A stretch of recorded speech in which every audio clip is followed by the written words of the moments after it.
This Gospel of Matthew here spends a long time criticizing a specific group of Jewish rabbis, the Pharisees, calling them out as hypocrites.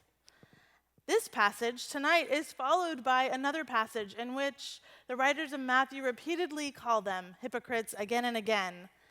Now, this word, hypocrite, actually in biblical Greek refers to a Greek stage actor, someone who speaks or even judges, but from underneath a mask. When the Pharisees are called hypocrites, the writers of Matthew are accusing them of acting.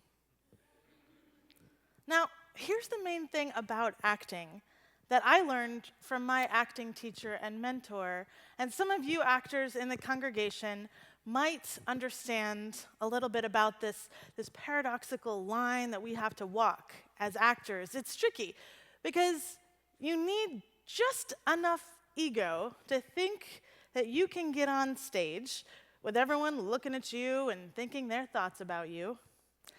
And then, simultaneously, you have to somehow release all that ego so that you can fully and humbly inhabit a character, a completely different character, with, by the way, its own ego. This is not that easy. You have to take up all this space and fullness and then turn around and empty the space to let the character inside. This acting business, if that is what the Pharisees were doing, was all about having the ego to be a teacher of Torah and then releasing enough of that ego to make space for God. So let's find out a little bit more about these Pharisees. In her seminal book, A History of God, the theologian, scholar, and nun, Karen Armstrong, gives us some background into who the Pharisees probably were. The Pharisees were actually passionately spiritual Jews. They believed God could be present in the humblest home as well as in the great temple. They insisted on eating all their meals in a state of ritual purity because they believed the table of every single Jew was like God's altar in the temple. They cultivated a sense of God's presence in the home, in fact, rather than at the temple. They could encounter God directly, and in that space, they could atone for their sins simply by acts of loving kindness to their neighbor. Charity was the most important mitzvah in the Torah. Then comes the year 70. Not 1970 or 1770, just 70. You're with me, right? Just before this Gospel of Matthew was most likely written, and the temple in Jerusalem is completely destroyed. The community is in utter chaos. A Pharisaic rabbi beheld the temple in ruins, the story goes. "Woe unto us," this rabbi said, "that this, the place where the iniquities of Israel were atoned for, is now laid waste." "My son," another rabbi, an older rabbi, said to him, "be not grieved. We have another atonement as effective as this." And what is it? It is acts of loving kindness. As it is said, "For I desire mercy and not sacrifice." The Romans then allowed this rabbi, the second rabbi who had responded, who thought Jews would be better off without a state, without their temple, the Romans allowed him to found a self-governing Pharisaic community west of Jerusalem. I'm thinking this might be why the Matthean writers had such a problem with the Pharisees, because the Romans allowed them to do their thing. And they believed the community itself became the new temple, enshrining an intimate and close God. But we know that this was a community in chaos and a community in conflict. In this first century, they had lost their temple, which did threaten their meaning. They tried to continue to practice their rituals and their rites in an effort to maintain their connection to God and to continue to bring God close to them. At this time, after the destruction of the temple, there was another main movement in the traditions of Israel in the first century that had some reservations and some alternatives to temple worship. And this was the Jesus movement. The Jesus people, they had another project, a slightly different project, which is to teach and encounter the realm of God in whatever goofy and surprising place that they encounter it, such as a woman baking bread with yeast, if they encounter God there, the growing of a mustard seed, the compassion of a Samaritan. So here we have two religious communities, both trying to do their thing under Roman Empire, outside the temple, and they're actually quite similar. But they are trying to call each other out as people who enact their faith with masks on, and underneath their masks don't have enough true faith. So was the writer of Matthew right? Were the Pharisees simply acting like people of faith, but under their mask, they were less than faithful? Well, maybe it's because I am part Jewish that I really can relate to the Pharisees in this gospel.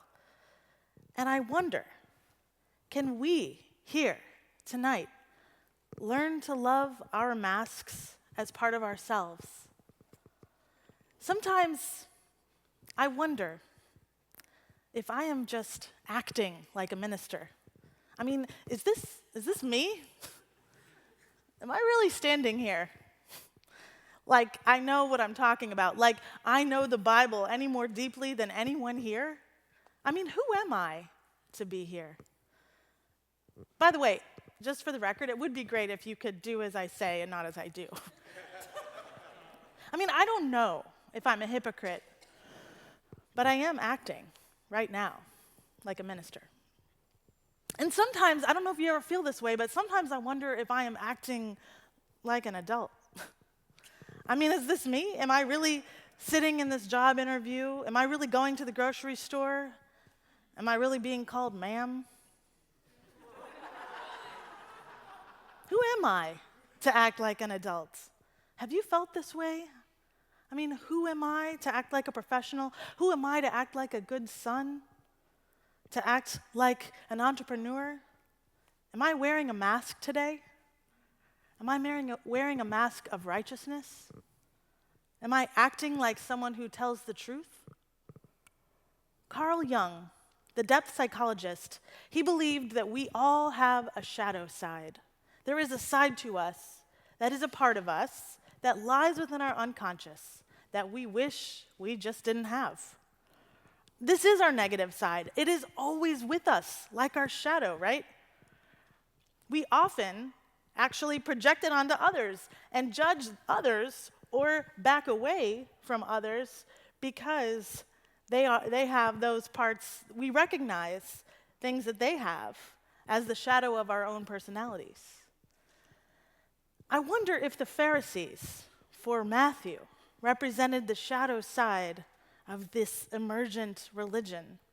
At its worst, just a self-absorbed demonstration of ritual with no actual love in the heart for humanity. I mean, Matthew was very concerned with how we act in the church community. If our shadow side is insecure, if a part of ourselves wonders what we're even doing here, if we sometimes feel like actors, like we don't know what we're doing, then can we remove our masks and give them to God? When we pray, we are cultivating our relationship with the divine. But this relationship, I think, is not for us to know God. It is for us to simply pray, to reach out in radical amazement, in a constant discipline of wonder at the mystery, so that God may know us. I mean, when we act like we already have it all together and like we already know everything, then God can't fully know us. That is the us behind our masks. But if we walk in wonder at the world, at creation, if we stand in stark, naked openness then God can come into our lives. I mean, God is waiting for us to take off our masks of thinking we have it all together and thinking that we are capable of full understanding. I wonder if you are wearing a mask that renounces judgment, although under your mask, you are silently judging others. Or maybe you wear a mask of strength, though you are falling apart inside, and you tell no one. Or maybe you wear a mask of confidence to hide a shadow of shame. It's when our empathy and our desire to be connected and dependent on one another is masked as fear of catching Ebola. It's when God's presence in our lives is masked by us thinking we should be able to handle it all ourselves. It's when our beautiful mistakes are masked by our temptation to point out the mistakes in others. When we, like the early Jesus community, cannot imagine that someone else's faith might look just a little bit different than our own. I mean, can we let down the mask of judgment and just be radically curious about the faith of our neighbor? How can we wear our masks and love them and be comfortable with what's underneath? Can we in this church community offer each other radical amazement and curiosity that is grounded in love? I mean, can we show ourselves the same love that God shows us? God knows you can. You can stand with just enough ego to take up space because you are a child of God. And you do take up space in this world. And with the confidence of your fabulous hotness, you can also stand in full knowledge of your sacred holiness as a beloved child of God. And you can stand in humility by helping remove the masks of those in your presence. Beloved, Halloween is over. It is time to remove your mask, give it to God, and be free.